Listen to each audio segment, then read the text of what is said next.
the president and chief executive officer of the Memphis and Shelby County Airport Authority. And he's going to tell us who he is and what he does and what's going on over there in this pandemic. So Scott, my good friend, take it away. Chris, thank you very much. And can you all hear me okay? I'm clear. There you go. All right, good.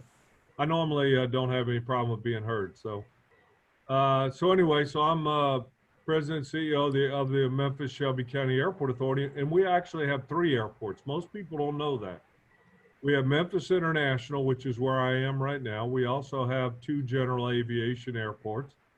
One is down near downtown, just north of downtown on South 2nd Street, General DeWitt Spain Airport. It's on the river.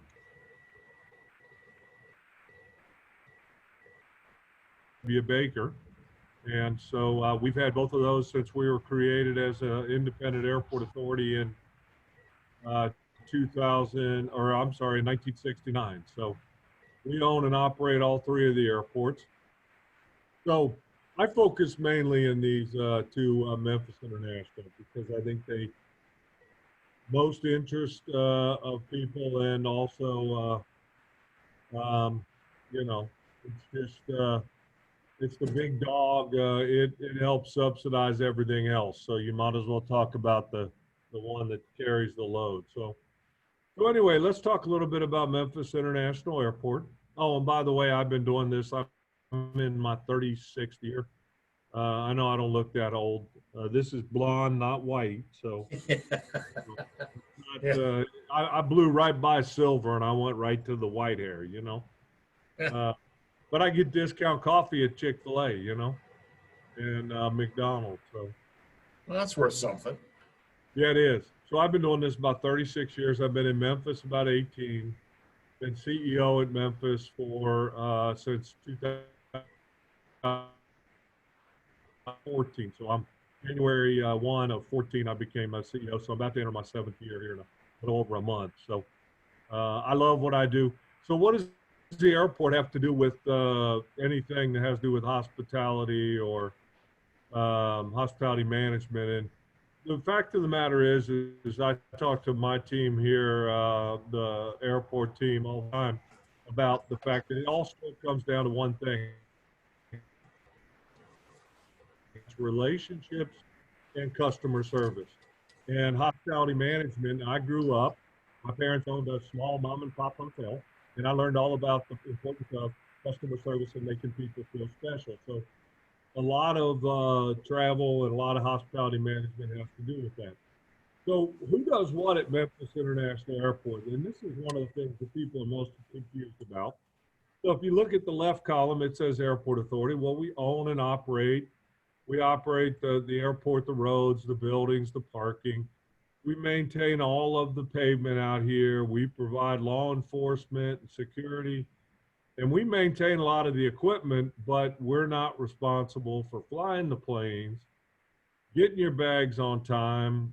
We don't have anything to do if you lost your bag because we never touched it. We don't staff ticket counters, so if somebody misses a flight, it's not our fault. And we don't deal with bringing the planes into the gates and operating the jet bridges to get you on and off the plane, which is ironic because when something goes wrong in the airport, guess who's at fault? That stupid airport, okay? Guess who the stupid airport is? I guess I'm the poster child. So, and then government runs the security screening. They provide air traffic control and they provide customs and border protection when you come back from one of the international trips. So anyway, let's talk a little bit about air service and what's gone on. This is one of those things that for those of you that have been in Memphis for a long time, you probably will know some of this. For those that are just here now from out of town, you may not. But in 2012, we were a hub for Delta Airlines. In 2013, June, by the way, they said they're no longer going to treat Memphis as a transfer hub. And we started our downward trend to becoming an origin and destination airport. So you can see that Delta was still cutting flights and things were still changing. In 14, we started our turnaround. So you can see that the blue bars are passengers and the orange line is flights. Now, why did the orange line keep going down? Well, airlines weren't flying as many flights for a period of time, but they were flying bigger airplanes, so they were carrying more people without flying more flights. So you could see that we actually had a 5-year run here of passenger growth, all the way up here to 2019.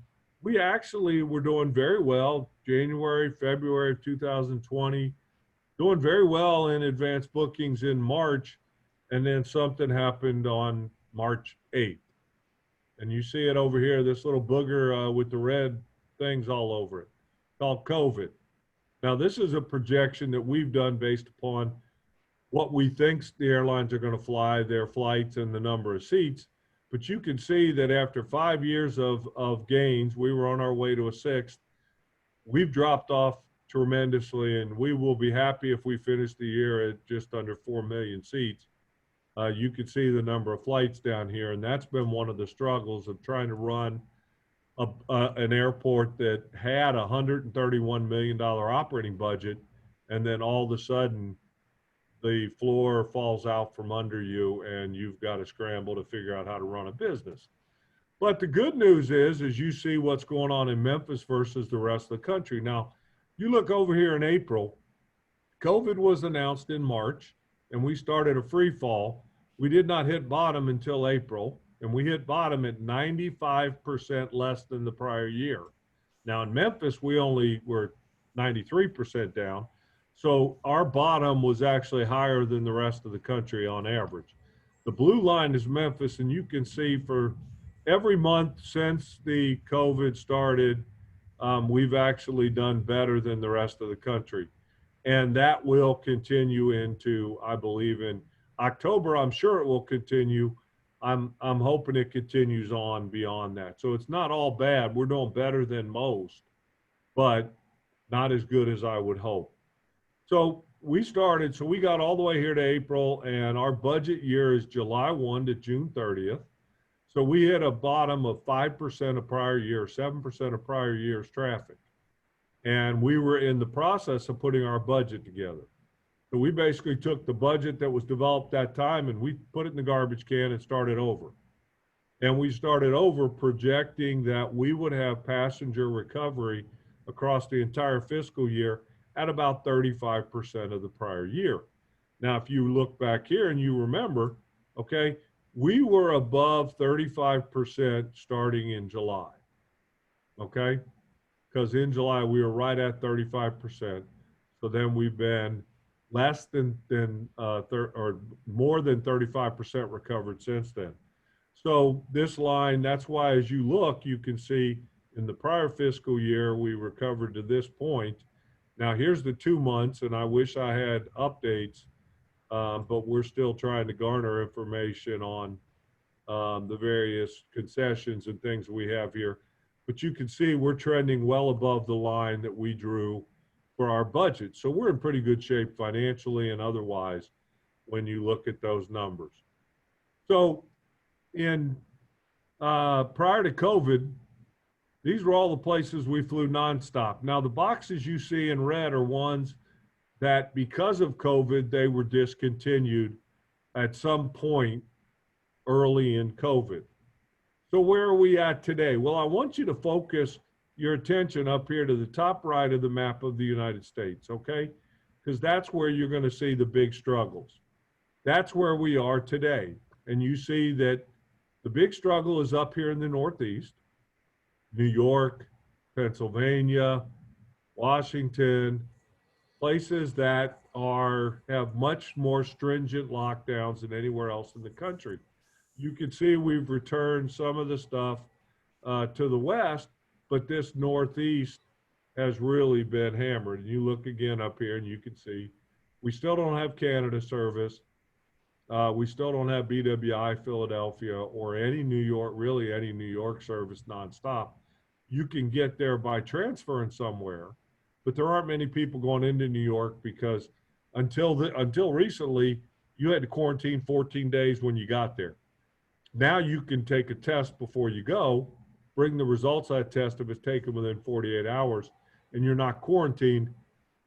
If you're there longer than 4 days, you have to take a test 4 days after you get there.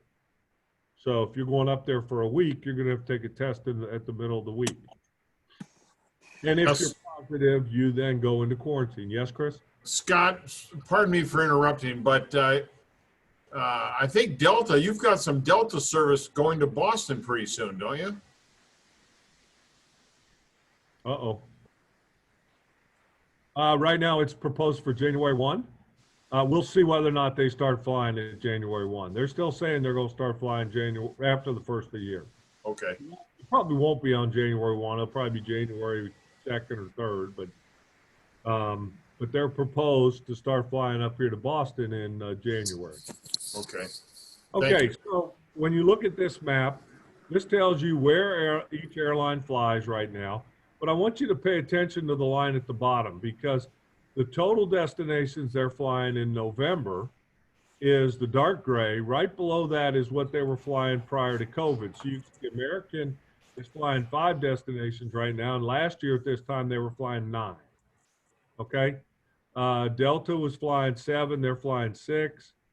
You can see that the only one that's flying more today, matter of fact, none of them are. You can see Southwest. Southwest is actually, I did not add, they moved brought their Tampa flight back early. So Tampa's not on here. So they actually are tied at 8 flights right now in November versus last year. But you can see as you go across here, and then Air Canada is not even on here because they don't fly at all because the border's closed. So this will give you an idea of what we know today. Well, we don't know when Air Canada is going to start flying again because nobody can predict when the border is going to be open. We've got no date on New York, LaGuardia, Philadelphia, no date for Delta on LaGuardia, no date for Baltimore on Southwest, no date for Newark, which is another one of the New York airports, on United. Otherwise, those ones that you saw on that earlier slide have come back, and the dates they come back. Now, Southwest, you'll see down here, November for Tampa. It wasn't on the earlier map. But so we're not doing bad. Now, I haven't traveled, and I did a lot of traveling before COVID. We have not traveled since March. So we actually traveled last week, October 26th, 27th. And my air service guy and I went to Takeoff North America Air Service Conference. And you can see all the airlines we met with. We met with the most airlines of any airport that was there. We met with 9. Great meetings with all of our airlines. And the important part is we're staying in touch with our partners, if you will. Okay? Relationships, what I say earlier, relationships matter. Okay? Don't burn bridges as you live your lives. Relationships matter, and you never know when you're going to have to turn back to somebody that you may have burned a bridge with and have to ask for something. So we stay in touch with all of our airlines, even those that don't serve us today. Breeze, Spirit, JetBlue, Sun Country, they don't even serve us. But we meet with them regularly because we're still courting them. We just want a date. Come date us in Memphis. So we're still courting them. And I think we got some real good positive feedback on what's going to happen in the future. But COVID is creating some challenges there. So let's talk about the bright spot in my world, cargo. Actually, we were down January and February for cargo volume. Why? Well, you had trade wars, you had embargoes, you had, tariffs. Everybody was doing all this stuff to each other. So freight was down, actually. Started at COVID, and guess what's happened?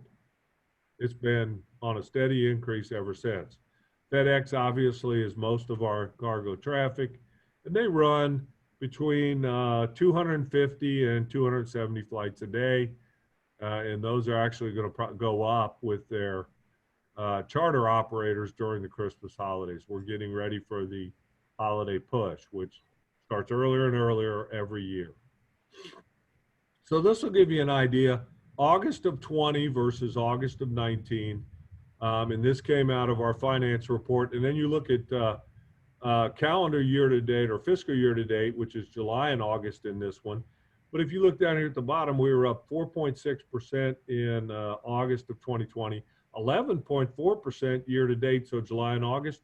And I can tell you that that's continued September and October, and it will probably keep continuing because guess what?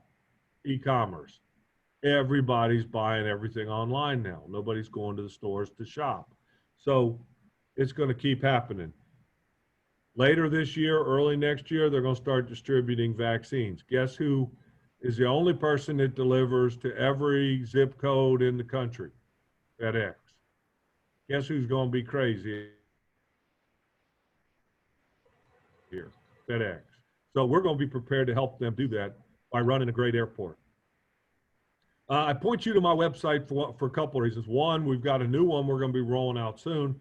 Two, because that's the only place that you can find any and all flights out of Memphis International Airport. Why can't you find them anywhere else? Because a lot of the flight aggregators, all the flight aggregators, Travelocity, Price, all the different ones don't have the low-cost carriers in them. So Southwest, Frontier, Allegiant, none of those book their tickets or sell their tickets through an aggregator. Travelocity, any of them. And so you have to go directly to their website, or you come to flymemphis.com, you go into plan a flight, and it'll tell you who flies where, and then you can get a direct link to the website of the airline you want to fly on. So I'll direct you to that website. Let's talk about some of the exciting things we got going on. Even though there's a pandemic, part of my job is to still keep the airport moving, because we believe that at some point we will get back to whatever normal is going to be, but we will get back to growth. And we've still got an obligation to travelers to continue to develop the facility. So we're doing that. These three projects that are shown on this screen, and I will tell you that to the left is north, this is oriented wrong. To the right is south, but these are the three big projects. Now I'm going to talk to you about the concourse modernization. I'm going to talk to you about this purple one in the middle, which is a new airfield maintenance and operations support facility. And I'm going to talk to you about this one down here, which is consolidated de-ice facility. These three projects alone are about $500 million. Yes, that's 500 million. So 5 plus 3, 6, 8 zeros. 2 commas, 8 zeros, and a 5. And it's more than that number. So let's talk a little bit about that. So airfield maintenance, we're at about 91% complete. I'll show you some pictures of what's going on there. I'm going to talk to you about the consolidated de-ice facility. And a lot of you guys are going, why would they need to build a consolidated de-ice facility? We don't get that much snow. I'll tell you about why that is shortly. And that's a very expensive project too. That's about $300 million in and of itself. And then the concourse beam modernization. The building is about 71%. I'll show you cute pictures. And we've got about 52% of the new jet bridges installed. And we are installing all new jet bridges at every gate. So the old crickety, carpet frayed, smelly bridges we had before, going to be gone. We're starting with all new. So let's talk about the airfield maintenance and support facility. Well, why am I building a brand new airfield maintenance and operations support facility? Well, because about 4 years ago, 3.5 years ago, we gave our old airfield maintenance facility and our old administrative support building, we didn't give it to them, we leased it to FedEx so that they could start rebuilding their hub and modernizing their hub. So when you drive by the airport and you look over at the FedEx hub on the north side, you'll see a bunch of steel going up. Well, we had to let them get operations out of that area so they could do that project. We moved out of ours, which were on Tullahoma and Winchester, and we're building this $55 million facility. You can see how big it is on a property standpoint. You can see the terminal up here to the north of that facility. And here's all the different offices going in that building. So what is the status of that? Well, this gives you an aerial shot of the facility. So you've got warehousing and inventory control and deliveries over here. You've got a lot of we got police over here. We've got our communications dispatch. So yes, we do run our own 911 dispatch here at the airport. We have our own police force here at the airport. Our operations people that run the airfield in the middle of the night, they're in here. And all of our airfield maintenance personnel are in this facility. And you can see all the vehicle storage and everything that's out here, because in wintertime ops, we need to be able to keep those vehicles clean and operational and well maintained. The only building that's not done yet is up here in the top right, and that is actually storage for de-ice chemicals. And when I get to the consolidated de-ice facility, we'll talk a little bit more of why that's important. But you can see how close they're going. They've got some pavement to do out front, and they've got to finish these buildings back here in the back. Let's talk about the Concourse B modernization. Well, this is the layout of our concourses today, and everybody right now is operating on the A concourse on the left side of this picture and the C concourse. Now, this picture that I'm showing you actually, if I show you this picture, actually extends beyond that crossover because there's a pod that's down here that sticks out. When we finish the B concourse, we will move everybody off of A and C. They will move on to B, and it's just this straight area here, the spine, as well as the east leg. They will all move over here. We will close A and C, and then we will tear down this pod that sticks out down here. And I'll show you that on the next picture. So we will demolish this area over here so that an American's going to operate here, 2, 4, 6, and 8, and they can come in, taxi in here, and go straight to the gate and not have to go all the way around this building to get there. This is a bottleneck right here. Only one aircraft can come in or one aircraft can go out at a time right now. Okay, so we need to get rid of this. It's not going to be in use anyway. So we'll tear it down, pour concrete in here. But you can see what's going on with the concourse modernization. Now, you can look over here and see how wide and tall the old building used to be. And you can look at these and see how much wider and how much taller they are. You can see jet bridges going in here. You can see they're almost done with all the concrete. There's asphalt down. They come back and pour concrete on top of that to finish it. They've relocated all the fuel hydrant pits to fuel aircraft all around this building. And now they're starting to button it up. You can see here's a little bit closer picture.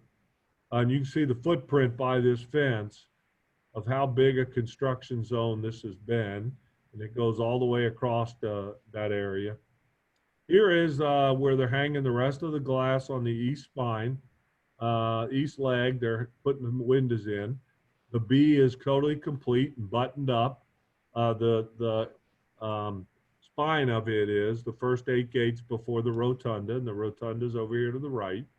You can see that they've almost got all of the glass wall in, and that is smart glass, by the way. So what is smart glass?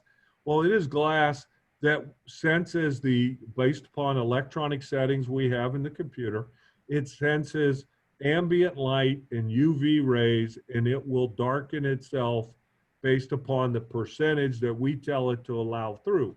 So when the sun is rising in the east, then the east side of the building windows will be darker. But the west side of the building will be fully light, fully clear, and we'll let all that natural light in. In the afternoon, when the sun goes to the west side of the building will darken, and the east side will lighten all the way. And it will keep that heat and glare and disturbing rays out of your eyes. And so here's jet bridges being installed. Yes, it takes a crane to do that. They are very heavy, all brand new. And they have to pour concrete pedestals and get the structure in place in order to install the bridges. Right now we have 10 bridges that have been installed out of 25 total. So we're doing real well on that. Here's a look inside the building. Here's ceiling structure going in. You can see some of the heating and controlling. We've got more ceiling structure. This actually is further along than this. There's a lot of the ceiling, the finished ceiling actually installed. Here's some of the tile work going on. This would be a men's bathroom. So you can see there's a little shelf behind each one of the men's urinals. You can see the tile work. This is the entrance to the bathroom over here to the right, and you can see the tile work going on. So it's getting closer. This is what it's going to look like when it's done. So when you look at this, you've got your traditional airport beam seats. Every seat will have a cup holder. Every seat will have its own power supply. So you will have USB power as well as plugs. Even over here on these comfortable work tables, we've got on the end of the east leg, we have comfortable seating in here as well as workspaces sporadically for people that want to work. I will tell you, these chairs right here, these kind of bluish green, they are tremendously comfortable. I sat in one of those one day and I wanted to bring my laptop up there and just work in it. It was in our boardroom. They are really comfortable. So it's going to be fantastic. So when you do finally get to travel through this facility, try out one of those chairs. Here's a look down to the end of the east leg so you can get an idea of the expanse. This area to the right here that has the signage on it, the flight monitors, that is one of the restroom pods. And so one of the things we've done different in this facility than most airports is in between the men's and women's restrooms, there's what we call a civilized waiting area, so that when you're waiting on your travel partner to get done using the facilities, you don't have to stand out in the hustle and bustle of people moving back and forth. You go into that comfortable waiting area, that civilized waiting area. There's seats, there'll be artwork. It'll be fantastic. So let's talk about the consolidated de-ice facility. Well, why does Memphis need to have this? Well, we happen to be with the world's busiest airport between 10 p.m. and 5 a.m. Why? Because we have FedEx. Every one of those airplanes in the wintertime when temperatures are below freezing or at freezing, every one of those aircraft has to be de-iced before it can take off. It gathers frost, it gathers precipitation, and all of those aircraft in some shape or form have to be de-iced. Right now we have 14 de-ice pads spread all over the airport. So this project will bring all of them down here to the south end of the airport. Here is Shelby Drive would be over here to your left. That's the south. You can see it in this picture down here. That's Shelby Drive. And so here's the terminal to the north. And they will all taxi down here. Now, why is it on the south side? Well, because in the wintertime, the winds are all blowing out of the north. So you always take off into the wind. So they're always on a north flow in wintertime because the winds are always blowing out of the north. So they always taxi down to the south end anyway, so that they can turn around and go to one of the two runways. Now, the two runways we keep open in winter precipitation is this west runway and this center runway. So they come down here from wherever they're at, whether the Pastor Terminal or FedEx. They have two taxiway crossovers. So if one runway is backed up and the other isn't, they get de-iced, they pull out, they go over to this runway and they take off. They can come the other way at the same time. They can come over here to go to the center runway. Humongous site, and I'll show you pictures of that. So this gives you an idea looking south. Now, right here, the bottom left corner of this picture is that de-ice building I said wasn't done yet in maintenance. So you can see from there all the way to almost to the end of the property is the construction footprint for this site. Okay, humongous. That is a lot of concrete and a lot of parking places for planes. Here is where I told you that there were the taxiway bridges are. You can see the roadway now is being relocated to go under these bridges. And this is a vehicular bridge that'll connect the two de-icing pads together for workers to go back and forth if they need to go to the other side to help de-ice planes over there. So this will all be connected and planes will be able to taxi across these bridges like they do on over Winchester today. So if you're driving by the airport on Winchester, you see a big plane going over top of you. It'll be the same feeling here if you go on to Lewis Carruthers Drive off of Shelby. And this is Shelby Drive right here to your left. There's the bridge, the tunnel bridges that you will drive under if you have business on Lewis Carruthers Drive. Not many people will. The post office is closed, and most of the stuff that's on Lewis Carruthers Drive is aeronautical in purpose. So there won't be many people that don't have airport business going there. So what else do we have going on? Well, we got a master plan. This is all on top of the 500 million for those three projects. Airfield signage, replacement design, we're 97% done. We've got over 400 signs on the airfield on four runways, and I don't even know how many taxiways, but there's signs everywhere that direct planes and vehicles where to go. Every one of those will get replaced as part of a new program, new nomenclature or naming, new placement under regulation from the FAA. So that whole thing is being redone for the first time in decades. We had to upgrade a lot of our power supply to be able to run the new concourse and the new jet bridges, and to be able to do it in an environmentally friendly way. So we had a substation 5B addition, which is almost done, which provided a substation to switch the power to all the places it needed to go. We had to bring in, replace our medium voltage switch gear. And we're talking about 15 kilovolts. This is stuff that if you touch, I mean, you're dead before you even put your finger on it, probably. It is very dangerous electrical voltage, but that's the voltage we have to deal with in order to power the airport. We also have generators that can run the entire airport. They're run on diesel fuel. So as long as we can get trucks of diesel fuel in, we can power the entire airport as long as we need to. Taxiway Alpha reconstruction design. That's the last piece of pavement on the north side of the airfield next to our east-west runway that has to be replaced. We're replacing all of our airline operations space under the new concourse. And then we're moving all of the airlines to the B baggage claim when we move to the B concourse. So you will go into B baggage claim no matter what airline you fly, and every one of those will now have new baggage service offices under there. So that's all I got. Now I'm here to answer any questions you got. What questions we got for Scott? They have some questions for you, Scott, so don't let them sandbag you.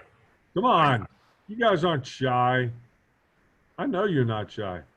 Stephen, don't you let me have Chris tell your uncle that you didn't ask questions. That's right. That's right. I'm gonna send him the tape of this meeting. Where do you want to fly? Tell me something, guys. Don't leave me hanging here.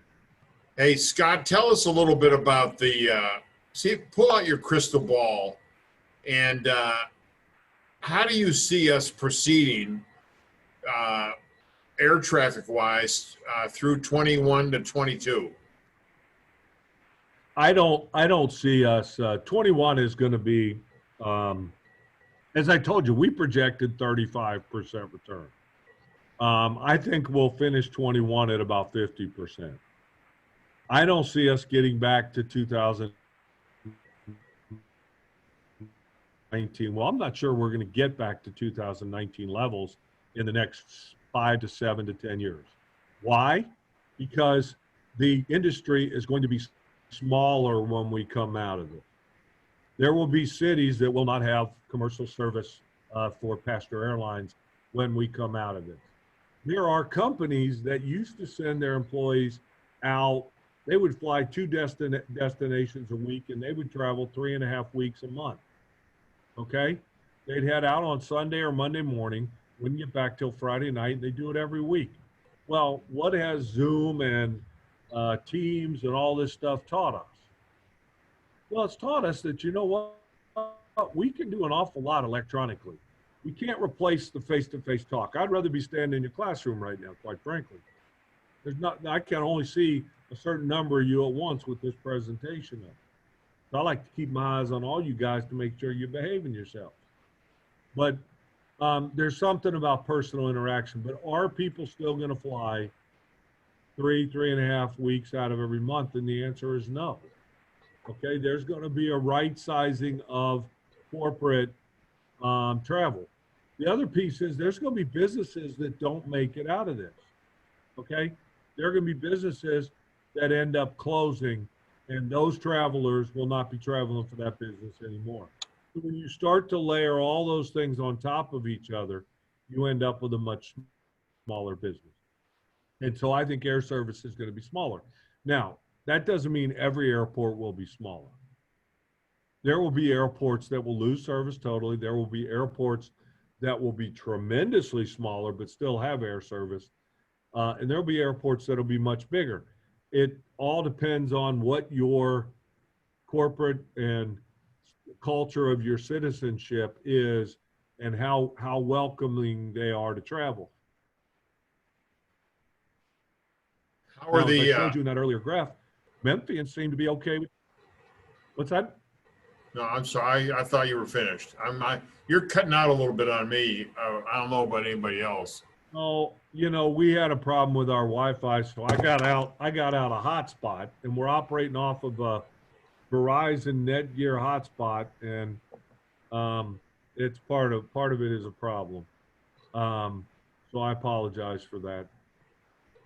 All right, I stopped sharing my screen, so I can look to go in here and change if I need to.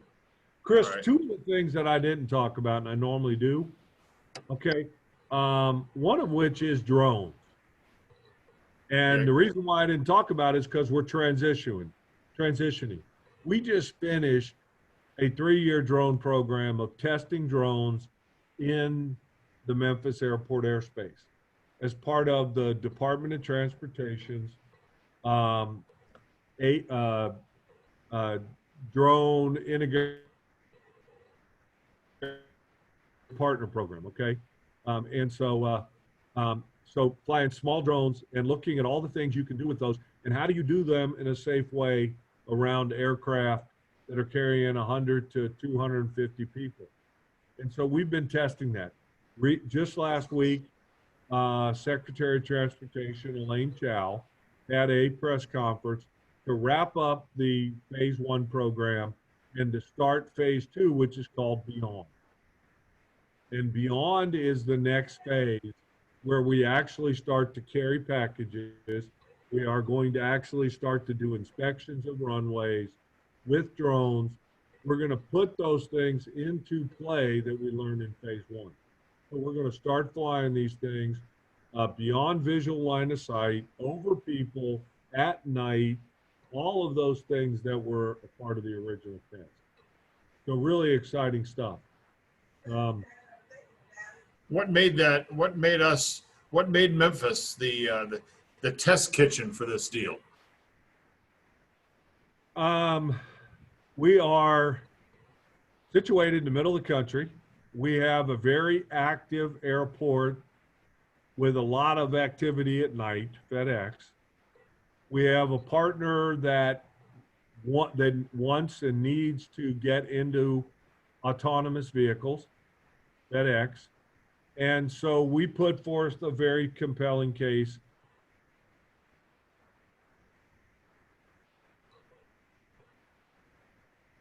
Is a lead participant in the entire country. Now, there were 10 cities picked, or 10 lead participants picked in the beginning. We are the only one that's an airport of all those. And it's because of our Class B airspace. And I won't get into how you calculate all that. That's pretty busy, okay? Let's just go with busy.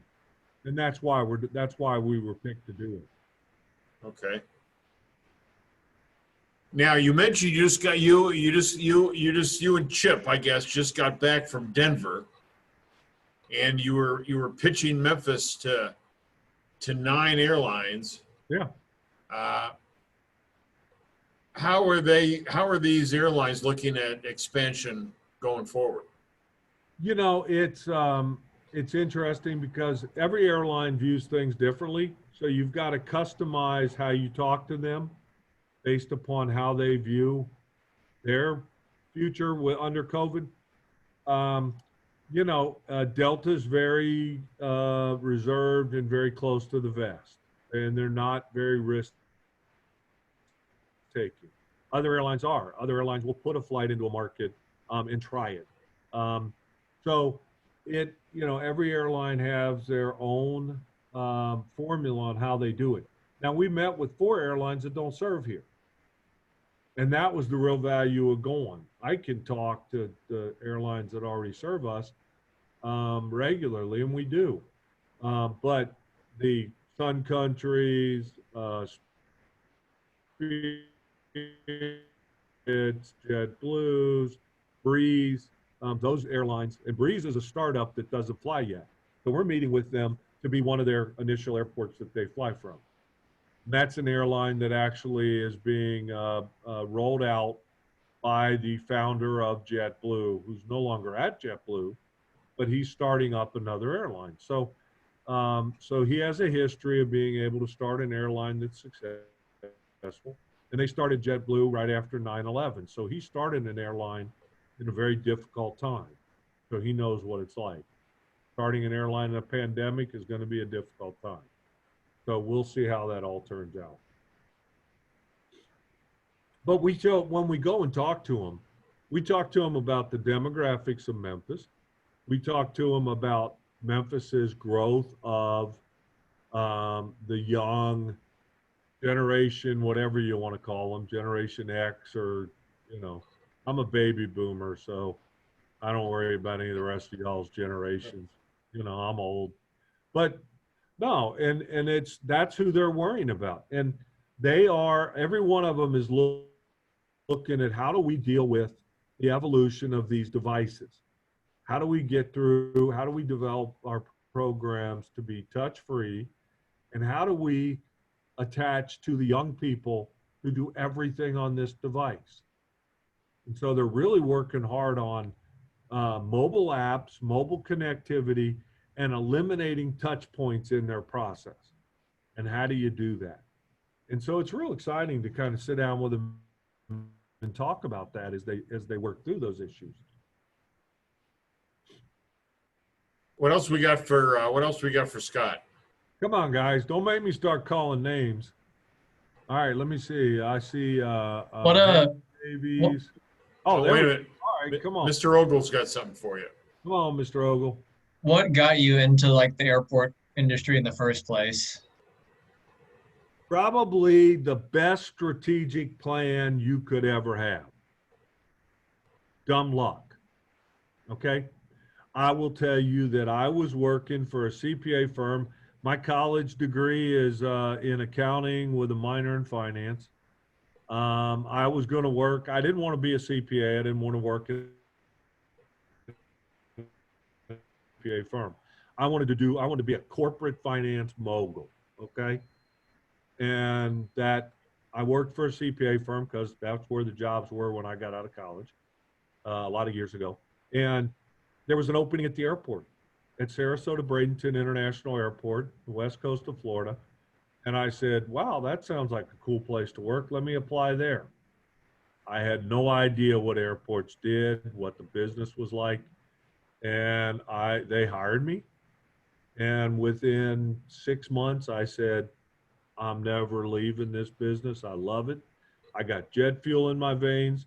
And 36 years later, I come to work every day and I'm just as energized. I'm just as excited. Look, I started my career in bankruptcies with airlines you guys have never even heard of before. You'd have to Google it to find out if they actually were an airline, because you've never heard of them. Braniff, okay, Pan Am. You've never heard of any of those airlines. But I came into the business and there's nothing normal. Everything changes every day. So the excitement is there no matter what you do. So that's what got me into it, dumb luck. One of the things I will tell you guys is a lot of kids, and like me, graduate and say, when they graduate college and they say, I'm going to go do this, and they get tunnel vision. Okay? Don't have tunnel vision. Look at all your opportunities, because your ultimate career, and what you got to find is something that's you're passionate about. What do you love to do? I love to do what I do. Okay. You know, and so find something, you know, and if you get into a career, one thing is never give up a job until you have another job. That's a youthful mistake that you should not commit. But whatever you do, give 110%, because once again, you don't ever want to burn those bridges. But keep your eyes open and never discount a slight change in path, because you never know. You just might end up in the perfect career. All right, I'm gonna move across this picture here and I'm gonna start calling people out now.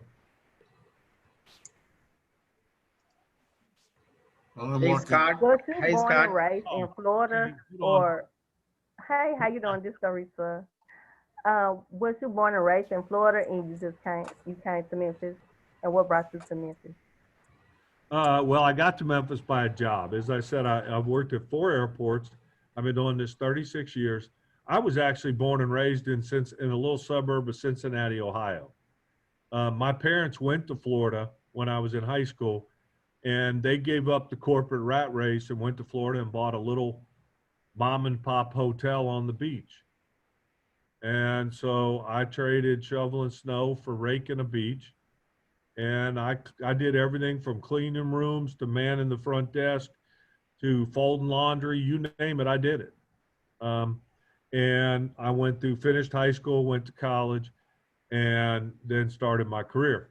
I started my career in Sarasota, Florida. And I tell people that my job changes included cultural and weather shocks, okay? Now, you got to think geography here, okay? You got to get out your geography hats and think about where these places are on the map of the United States. I went from the west coast of Florida, Sarasota, Florida, just south of Tampa, to Des Moines, Iowa. Now, for those of you who've never been to Des Moines, they measure wind chill like it's nothing, okay? -50 wind chill is nothing new to them. To me, let me tell you something, that was like death waiting for you. I had to go out and use a snow blower. I never used a snow blower before. Snow fell in feet. So then I left Des Moines, Iowa, and took a job in Tucson, Arizona. I traded chicken fried steak and freezing wind chills, and I traded it for the desert, burritos, and dry heat, okay? And 110, 115 is really not that bad when there's only 6% humidity. It's really not. And then I was courted to come to Memphis by the Memphis airport, and I came here in 2003, and I traded burritos for barbecue and the blues. So that's how I got here. Well, But I was born and raised in Ohio. in Ohio. Okay. What else we got for Scott? Radesh, you have anything for Scott? Yeah. Oh, I see. Okay. Scott, I apologize. I was caught up in a meeting. I joined in late. And if you already covered this, then I apologize again. But what are some of the airlines doing right now to ramp up, given the COVID, the passenger count, the load factors, and also what is Memphis Airport doing? Are we doing anything to make people fly through the city more easily? Well, I mean, I will tell you that we started right after COVID came out with enhanced cleaning of the airport. We checked our chemicals that we use to clean the airport today. And lo and behold, the chemicals we had were shown by CDC to be approved to kill the virus. So what we were already using was good enough. But we added staff, and we now have machines that do, it's a Clorox 360 machine, but it's basically a steam mister. And they walk around and spray everything. Kill the virus. We have crews that clean, regularly behind all the touch points. Airlines are, and what's been found by Department of Defense studies, medical studies, the air filtration in an airplane is probably one of the safest places you can be. It comes out of the top of the airplane, blows straight down, and is circulated back in from the floor level. So it actually helps because any of your exhaust, your breath, exhaling, gets caught up and gets pulled straight down and into the filters. The HEPA filters they use kill 99.99% of airborne bacteria and their filters will capture airborne particulates smaller than the COVID mist that makes you sick. So airlines are fine. They're wiping down all the seats.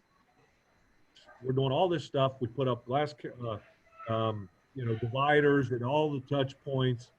The problem is a lot of it comes down to personal fear. People are afraid. And it comes down to corporate liability. A lot of companies don't want their people flying because they're afraid if you get COVID while you're on a business trip, they've got a workman's comp claim. And now they own it. So they don't like doing this. So that's part of the challenge. Right. I got a question in the chat here too. Did that take care of you, Radesh? Yeah, absolutely. Thank you very much. Now, one of the things we are going to start doing is, because you never know what's going to happen with certain destinations that require negative tests before you travel or quarantines, we're starting a program with our staff. We're going to do what's called, now I'm going to draw a blank. We're going to test all of our employees because our employees are important, especially as we go into winter season. Okay. But we're going to do it on a proactive manner, and we're going to test them to make sure that someone who is asymptomatic, has the virus but doesn't feel anything, doesn't come in and spread it to everyone else.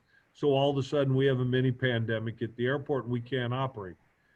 We're going to start offering that. We're not going to pay for it, but we're going to set up a partnership with these testing labs so people can go get tested before they leave, within 72 hours of when they leave. And when they come back, before they go back to their job, they can get retested. And then now you got bookends to know that you don't have it.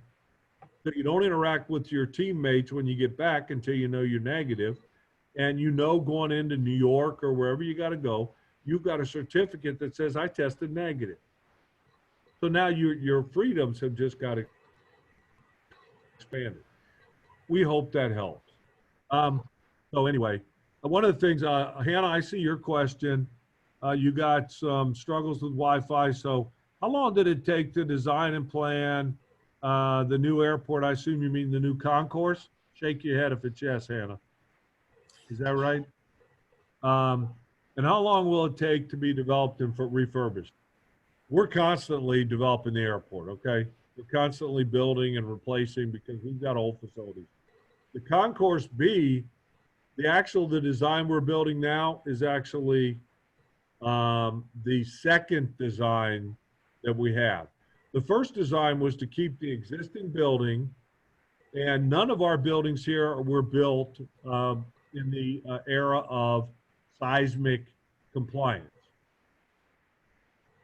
So all of our buildings are really suspect if we have a major earthquake coming out of the New Madrid Fault that gets all the way to Memphis.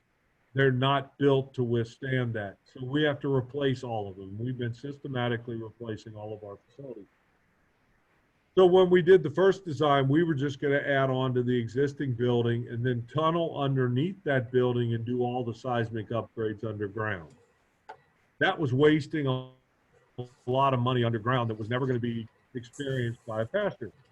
So at some point in that process, we did an about face and started looking, is there a way we can build over the existing facility and build the seismic into the facility, and everything becomes new that the pastor touches or sees. And that's where we actually ended up on. So we're actually in our second element of design. It'll be done next summer. It's about a 2.5-year project of construction. Design was actually started in 2013. And then we stopped that design, rethought the process, and started a different design to build what we're ending up to design what we're building today. I will tell you that the main terminal of the airport is not seismically constructed. The 3-story parking garage in front of the airport is not seismically constructed. It's 50 years old, okay? This building was built in the 60s.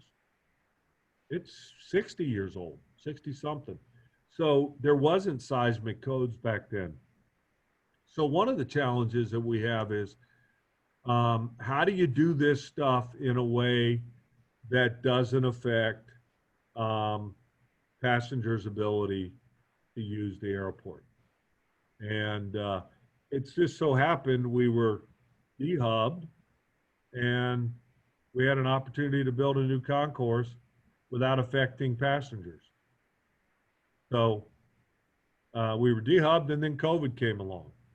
So now we'll have a brand new concourse, seismically upgraded, all the amenities, all the niceties when we open up, and that'll be where we'll grow from, and we'll build facilities off of that that will continue to absorb growth. What else you got for me? So, But I've got to figure out a way to pay for a new parking garage. We got to figure out a way to upgrade the main terminal. We got to figure out a way to tear down buildings we're not going to use anymore. And what do we put in their place? It's always something, and it's fun. I have to tell you, it's a lot of fun. So if you don't know what you want to do, you know, you might want to look at getting into airports because this is cool stuff. Anyway, sorry, Chris. well, I was just going to say, Scott, that keeping our fingers crossed, it looks like the completion of Concourse B, the timing is going to be pretty good for a big air travel comeback. I hope so. We're ready for them. We ran a campaign that said, we're ready when you're ready. And we had our employees out there. They made up their own signs, colored them. And one said, we miss you. And one said, come see us soon. And we had employees all over the building holding up these signs and put it out on social media. We're ready. The airlines are ready. The airport staff's ready. We're ready to get people back in here hustling and bustling. It's just a matter of people getting comfortable to do it. Well, I also hope you start those tours again. Those were So, really we're going to put enjoyable. ourselves in a great place. Yeah. Well, actually, we got one. We got a virtual one next week. Oh, okay. Can you send the link Go look to? at our website. We're doing them virtually. Oh, okay. Okay. So, Including the tour around the airport, so you can log on. We'll send you. I'll send it to Chris. Yeah, send send it to Chris. send it to me, Scott. I'll send it to Chris. It's the link. It's 10 a.m. on next Tuesday, I believe. Hold on. okay. And oh, come on. Must be your Wi-Fi. No, my box died. I killed my box. They gave me a new box and it doesn't have facial recognition yet. So I have to actually type everything to log in. It's next Tuesday at 10 a.m. Okay.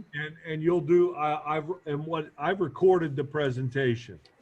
So you'll go through all the slides. You'll see some of the same pictures, but you'll go through all the stuff behind the scenes, FedEx tours, Air National Guard. And then we actually take you out on a video tour of the entire inside the airfield. Oh, that's cool. Then we have questions and answers. Fantastic. This is the second one of virtual. Yeah. Do you have a limit on how many can be on it? Or anybody who has that link can get it? No. Oh, anybody can get it. Okay. Anybody So that, can get in. You can have hundreds. Thousands. perfect. Good. I'll email Shawnita. Yeah. We'll Right. we'll get the link. Chris has learned that he's better off asking my assistant than me Yeah. because I get busy and forget. Okay. Look, Yeah. come on. I got white hair. I'm old. Although my hair is not as cool as Chris's. Chris's gets all, Chris has got funky, Guy Fieri hair. So Everything about Chris is cool, Yeah, that's me, Mr. I Cool. thought about getting myself a Guy Fieri hat. Well, if you cook, Mr. if you, Cool. Hey, that's if what you I call cook it. like him and invite me to lunch, will you? Hey, Scott, it's I cook like 5:15. him, I'm gonna give up my day job. All right, guys. Thank you very much. Thank you very much. This was Spend great. time with me. Chris, if they have any more questions, field them, send them to me. We'll get them answers. I know where to find you. Yes, he does. He tracks me down every time. Okay. Thank you all very much. Thank you for Thank doing you. this. Take care. Thanks, Scott. Thanks, everybody. All right. Bye-bye.